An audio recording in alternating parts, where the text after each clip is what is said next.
more titles, more subscribers. You don't really need to raise the price. That's the advantage of it, right? So you're always kind of chasing that. But where you run into problems where you don't have growth and you have inflation, and that will be the driving force if Game Pass money will the monthly price of Game Pass going up. It's based on that. Okay. Well, one last topic, and then we're going to get ready to get out of here. Okay. And that is about the this. Let me go back to it. Uh, I was just looking at it. Let me. Oh, here we go. Um, Xbox reaches agreement with Batman Arkham Trilogy creator for a new AAA game. That's called the 100 Star. Was founded in 2023 by Rocksteady heads. Hmm. It also says that Jimmy Walker, Stephen Hill, and Jimmy Walker banded together to make this AAA game studio 2023.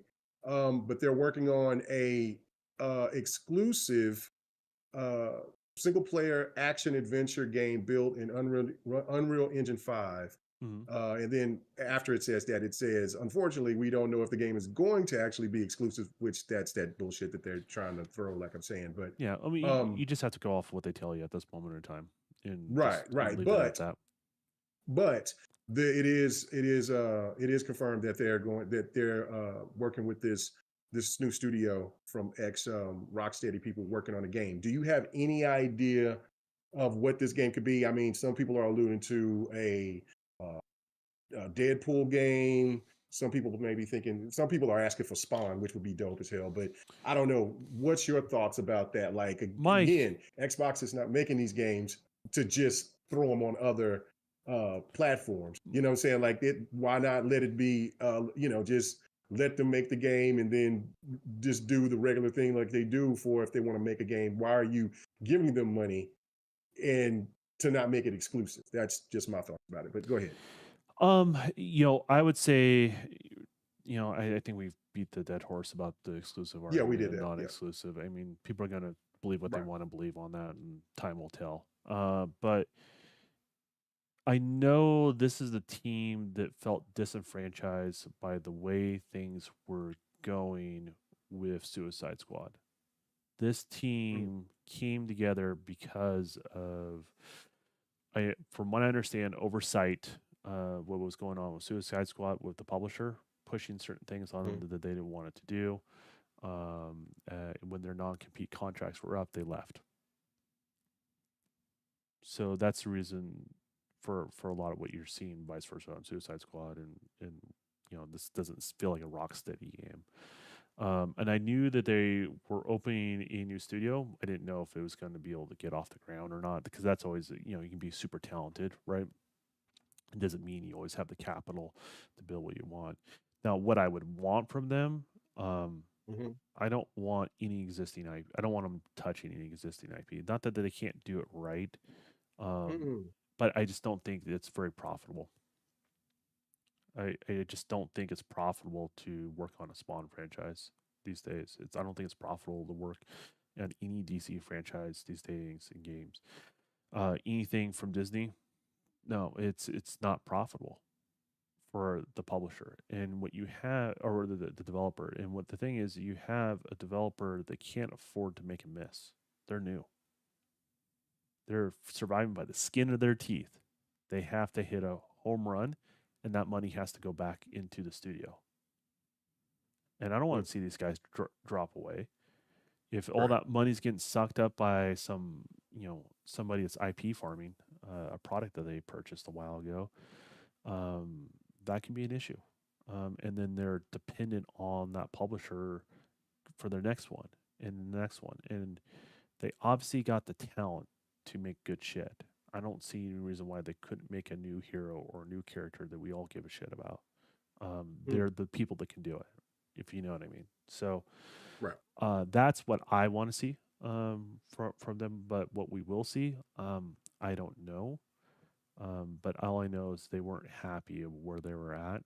And it was, as far as I understood, it was upper management that was put a lot of pressure on them. Just it's not that they have a hate or anything like this, just conflict of interest. Right. That stuff happens in the development world. So, um, yeah, I'm looking forward to whatever they do. To be honest with you, I don't. It doesn't matter if it's on PlayStation, Xbox, or Nintendo. I don't give a crap. Um, they're talented. My one of my favorite games I ever done was Arkham Asylum, not the open world ones, but the one where you're Yeah. in the prison. Man, that Mm-hmm. that there's something special about that game. I think That game was good. people all have their favorite, but that's like I think the from a narrative, like the pacing, everything about that game, the mechanics. I need to go back and play those. Yeah, and honestly, like the fighting mechanics, it spawned a whole new fighting mechanics in games. They did. Yeah, They did. so they know what they're doing in regards to that. So um it's not just the creatively from the fighting mechanics, creatively from the storytelling, creatively. I mean, shit. I mean, did we really ever have a good Batman game prior to them? I mean, Gotham Knights is not what they is not on the level of the Arkham games, but I thought Gotham Knights was a pretty good game. I thought it was a good game. I No, enjoyed it, but before their Batman games, oh no, no. there was There's like not been a that Batman will game that's like do or okay. There was your typical licensed yeah, it was franchise cool, but yeah, games, but yeah, it wasn't like a where the rest of the industry looks at it and is like, look at what these guys are doing, sort of right, thing. yeah, no, So Rocksteady, they've yeah, done they their own killed it. thing now. So like I just want to see them flourish. I want to see them do well, even if it's a product that I'm not interested in. I want to see them do well, in regards to that. And the biggest issue, if you want to compete in this space, is getting the core talent. It's getting its core talent that's a team that works cohesively together. And what's neat about these guys is they have worked together. I liken it to I can't remember Respawn. Remember Respawn left Activision? Yeah, The people that started Call of Duty, like literally the people mm, that started Call of Duty, left yeah, to form Respawn. There was a falling out between the two main guys, but one of the guys is still with EA today. mhm. And Respawn's probably one of the best studios for EA right now. I would make an argument Oh, yeah, because they do yeah, Apex, they did Titanfall 1 and 2, and they did those two Star Wars games with yep. Cal And Kestis. then they're jumping in to work on Battlefield on the new Battlefield. So Yeah. So yeah, they know they're so like I liken them to Respawn, if that makes any sense. Because you it's are wilding out in Wildlands, bro. You just keep jumping out of shit, crashing into shit. what are you talking about? I'm looking at the gameplay. I'm like, What did I God damn, do? this dude is a maniac. You wrecked the truck, hopped out the water, then you just rolled and jumped out, man. Just skinned yourself getting stickers all up your ass and shit, and then you run out, pull out the gun, and start shooting and blowing up. Shit. You just wild. Yeah, Anyway, hey man, that's what makes America dangerous. People like me. right. Oh my goodness. Well, go ahead and finish what you was going to No, say. but I mean, I just kind of say like they're a Yeah. team to watch out for because it's not just two guys. It's like it's people that have worked together for a long time. So it's like Yeah. the core elements of a new studio. They're like almost mature in a lot of ways. They're starting off new, but they're also mature. So I mean, there's a lot to look forward Right. to there. Um, Yeah, it's just like with that group that's working on the people that left man, the BioWare. mm, They're working on something. So I'm looking forward to seeing what they're working on. yeah, You know. So I wish it was Mass Effect, but Mass Effect, the new Mass Effect is coming along. So I can't wait to see what it's going to be like. But um, but they can't mess it up. They just can't mess that up. They can't mess up. So I don't know. I don't. Um, I'm trying to think. We're due for a Titanfall 3. I want them to work on Titan. Now I don't know if they got to put all their focus on it Battlefield was because they off and don't. They on in development, as far as I understand goes. Like, there's a lot of Yeah, stuff that's like ready. If the demand met it, like I feel like Apex kind of ruined it I do too. because they found a Um, lot of success in Apex, and Apex was like a weird mhm. spin off of Titanfall, and then it became its own thing, and huge energy suck out of what they work on. The whole split off team that works on that stuff. Right. Yeah. No, that's unfortunate. But I mean, they're making their money, so they're doing good. And then Vince Impella, that's his name. He's sitting at the table at EA, so he makes a lot of decisions. And so I'm pretty sure if he wanted to work on Titanfall, they would probably give him the green light. But he's probably just like, well, let's just save Battlefield first. Because going back to one of the points that you was making earlier about customers feeling burned, Yeah. when they paid the money for the game, Battlefield did that to me. And you know how much I love Battlefield, but I'm not going to buy another Battlefield day one Well, again if you feel burnt because of it. and you see the EA logo, right? Yeah. With say the next Battlefield after that, with all your previous experience, how open are you to the average consumer if they're in that position? How open are they to buying the next Titanfall? Probably less. Oh, They have yeah, to work on that customer relationship. That is a big deal. yeah, Like that's that true. is such a That is true. problem in the industry in regards to that. Yobi, I see what you're trying to ask. I see what you're trying to ask. Oh man, I don't know Yobi if this also game you talk about. I do. what did he say? What did he say? Any info on the? Oh, yeah. Yeah. That's his game right there. I know Yobi wanted me to bring up there was this game that me and Yobi played during Fight Night, and it's $1 million arcane something whatever. It's a Square Enix makes really great fighters. Like that Yeah. I'm hoping that their new CEO, he said he was going to get back to bringing fighters again. Anyway, the game played like absolute garbage when we first tried to play it. It just, and I was afraid to ask Yobi to let's see to boot it up. But when we played it, the game played flawlessly. I was still shocked how good the game played online. So I don't know. It just blew my mind. So my question to you on that is, okay, what would have caused that? Because Yobi's playing on a different, it's a PC game, but it just did not work. What happened and it's an older game. The game came out like in 2016, 2017, something like that. I But don't know if it's peer to peer. I don't know if it's dedicated server. I don't know. I think it would probably be peer to peer. Well, I couldn't see it being if it's dedicated. dedicated server, right? They could have made a change on their end, and it's not even an update on yours. Does that make sense? Okay. If it's peer to peer, it could be who you're peer to peering with. Well, yeah, because it played awful the first time, but the last time we played it, it played wonderful. Yeah. So I don't know. I don't know. It was great. It was great. But yeah, I mean, how can I say this, Yobi? If you're a type of person that like the first series of Mass Effects and even like the new one, I think you'll like this one coming about. I will say that. Good. Did you like Andromeda? I did. I didn't really play it all the way through, but I liked the mechanics of it. It's very Anthem and how the gameplay felt. I just kind of got lost in what I'm supposed to do next, and when I kind of that's how a game loses me. If I don't know what the next objective or task is, and you throw a giant open world on top of that, I kind of tune out. Okay. But the elements that I did play, I did enjoy. I just didn't know what to do next, and so I just never really gave it a truly a fair chance. But when I'm actually playing the game, I love it. But yeah, I would say this: EA is really committed to that product, and I don't think they want to. I mean, no publisher wants to have a negative effect of their thing, but I don't think they have the same blind spots as they once did with Andromeda. I think they're self-aware they can't release it like that. Doesn't mean they will release it at a Andromeda type state, but they know that it will not be perceived well if they do anything like that because it's such a beloved franchise, and more pressure's on them because people have been waiting even longer for this one. So it's a big deal.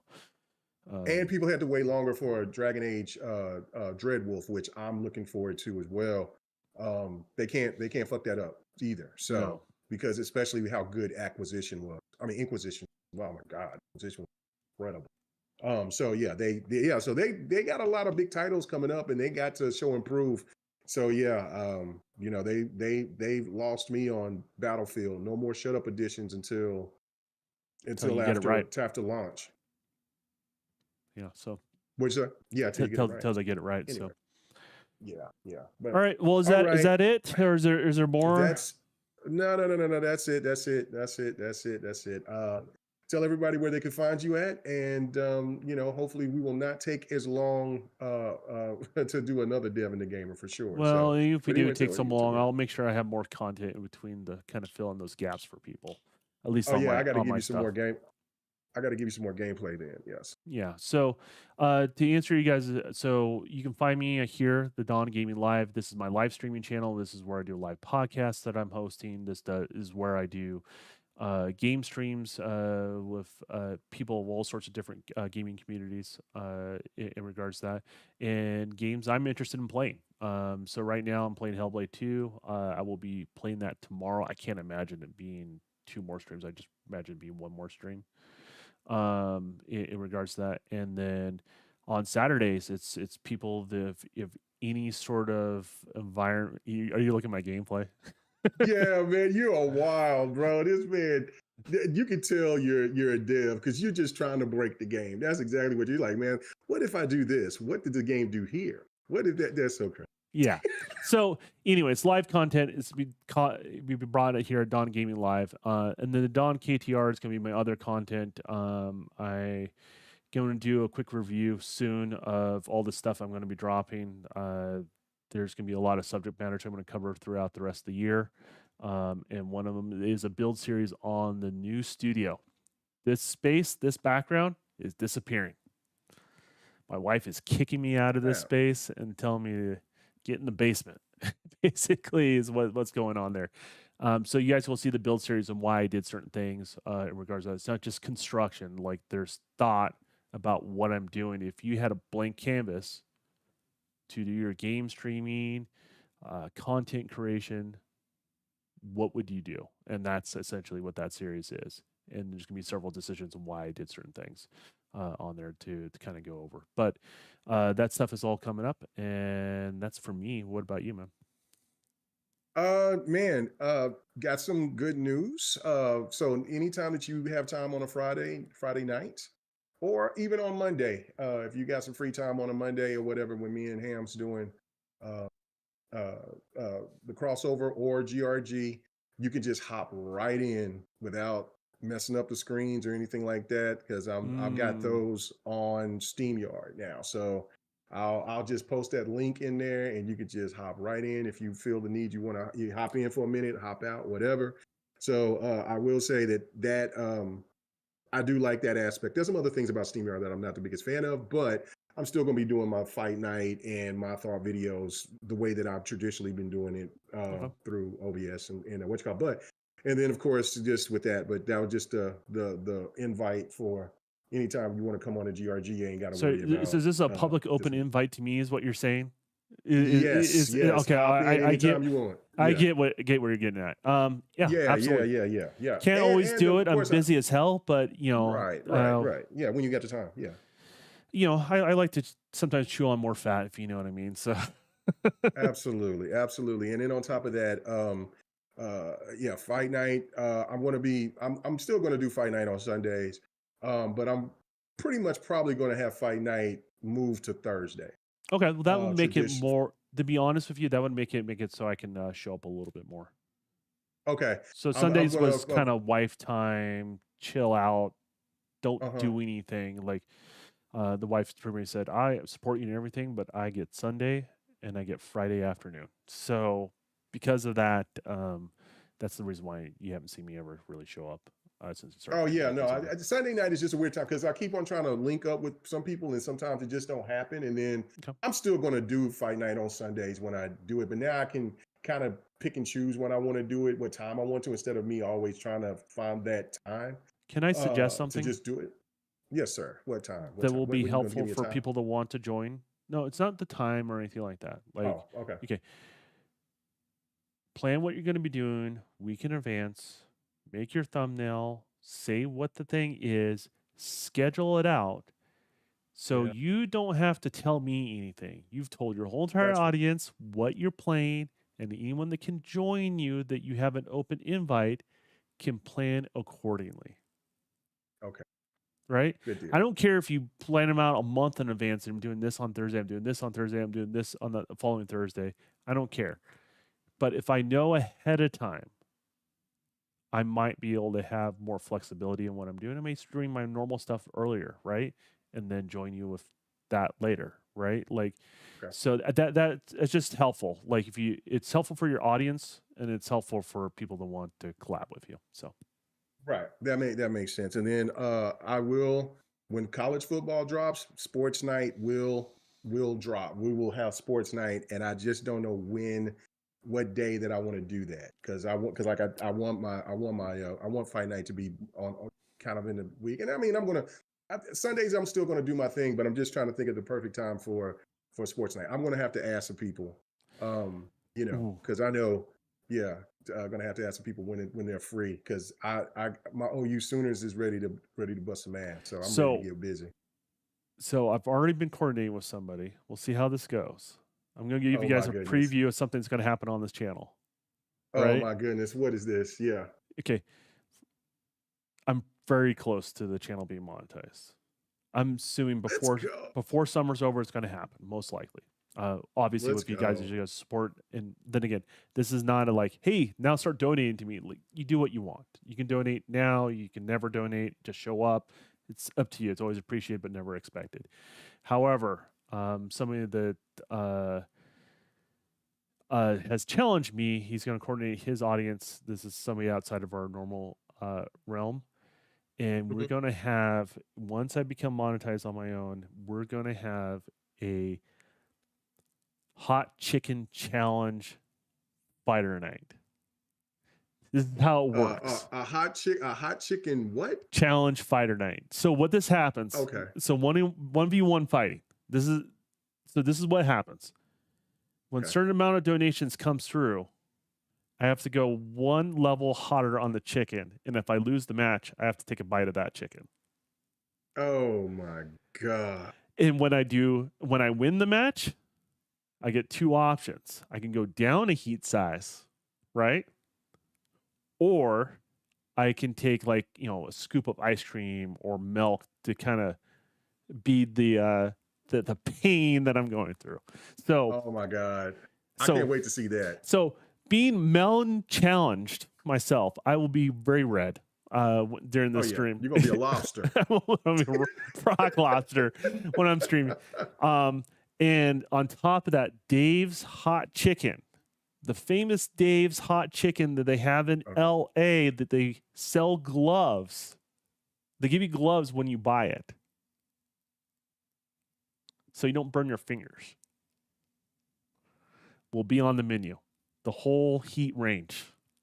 Well, I'll have to be there in the chat to watch that. That's gonna be funny as hell. I can't to see you looking like Oh, a damn and my other friend lobster that's is going to gonna be be doing hilarious. it with me, Yeah. he's going to be going through the same thing. Oh man. So it's going to be We're all crazy as hell. we'll be fighting for our lives. We'll be fighting Yeah, for a yeah. damn life. Two sweaty ass red white dudes going crazy. That shit gonna be funny as hell. I'm gonna be looking forward to it. Can't wait. 1v1 hot chicken challenge is what it's going to be. I can't wait. My wife will have the wife hand that comes in. She's the one that feeds me the chicken, so I don't get the controller sticky. If you know what I mean, Excellent. right? Excellent. Right. So Okay. you'll Did y'all pick the game yet? we haven't decided yet. Like, I still have to Okay. get monetized yet. So, like, the view hours have to be there. Like, once the view hours get there, we've talked about it. We coordinate it. We're going to do it. Excellent. So, Excellent. yeah, I'm definitely going to be there when it gets there. You'll get monetized soon. It's been a grind, brother, but yeah, I've been putting the you're work getting in, there, man. and you guys have been Yeah, supporting me. I'm happy. It's a two-way Yeah, street. So, appreciate no everyone doubt. supporting the channel. In regards to that, and yeah. So, hot chicken challenge. That's something to look forward to. So, if you watch views or you like or you share my channel, you brought me one step closer to that stream. And once that stream happens, the hot chicken challenge is going to, it's going to happen. It's going to happen. Pure greatness. Oh man, well there don't need to be said. Nothing else needs to be said after that, man. Thank you guys for coming and checking us out. Until the next Devin the Gamer, man. Everybody has a blessed day, evening, morning, whenever you watched us or checked us out, man. It is great. Everybody.